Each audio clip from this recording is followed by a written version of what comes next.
This is the story of how Serponge went from being a small creator to pretty much a game dev inside of Geometry Dash, how his Ultra Game series evolved into what now might be considered the best minigame level ever made, and how he was the first person to ever make a legendary rated platformer.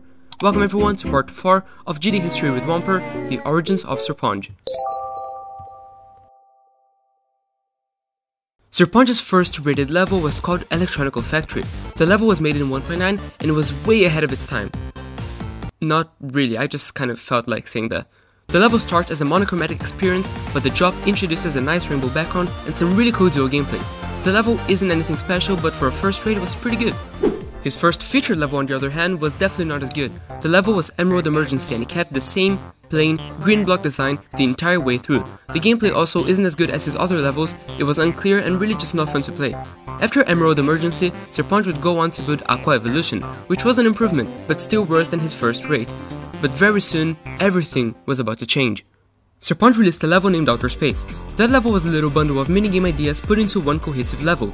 With the release of Outer Space, Serponge realized how much fun it was to build minigames in Geometry Dash, so he made Outer World.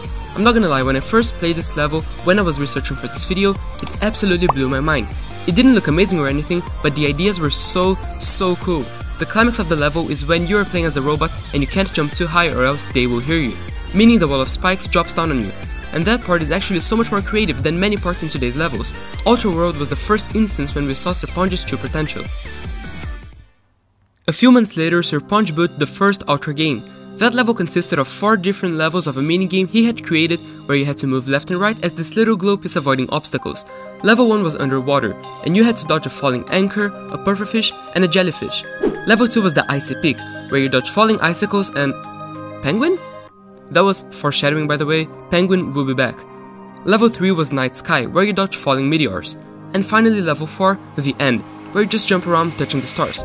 I don't think you can die there, so maybe I don't consider it a level, but... I mean, I don't know, who cares. Basically, Ultra Game was where Serponge's building career really started and it wouldn't be stopping anytime soon. Serponge would then continue to release Ultra Game versions all the way up to Ultra Game 16, which was a really cool puzzle-solving dungeon crawler, pretty similar to another level that I know.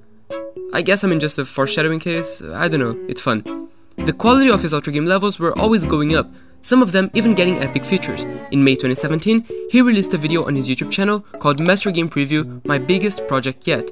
And look who's there. If you know anything about Serponge, or GD in general, you know Master Game was an instant hit. That level is no joke, an entire RPG in Geometry Dash with NPCs, save files, bosses, literally everything. You play as a character who thought he died in a boat sink, but then woke up in, quote, a place I've never seen before. I mean, have you ever sunk in a ship and found an entire underground penguin village before?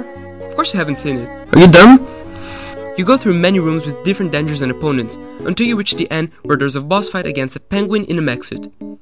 Yep, you heard that right, a penguin in a mech suit. Master Game was way ahead of its time and took over the game for a few weeks, so Serponge had to step up his game and make something even better next.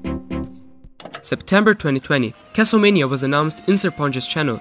Castlemania was his next big project, a mega collab hosted by Serponge himself, including many other creators, but mainly Rafer, the creator of Slam, and Zendergame, who is a beast of his own, so if you want to hear more about him, I recommend you go watch this video. Castlemania wasn't a minigame or anything, it was a normal side-scrolling level, well, almost normal. The level had 6 different paths, each with its own boss fight and environment. Castlemania is now in the Castle Gauntlet right after Sky Tower by Rafer. It only has 1 million downloads, and it was arguably his best level yet. With the release of 2.2, we didn't have to wait long for Serponge to drop his first level.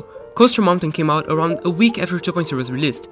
It's a platformer level where you have to climb down a mountain with slippery ice everywhere and many other dangers. Oh, and look who's back.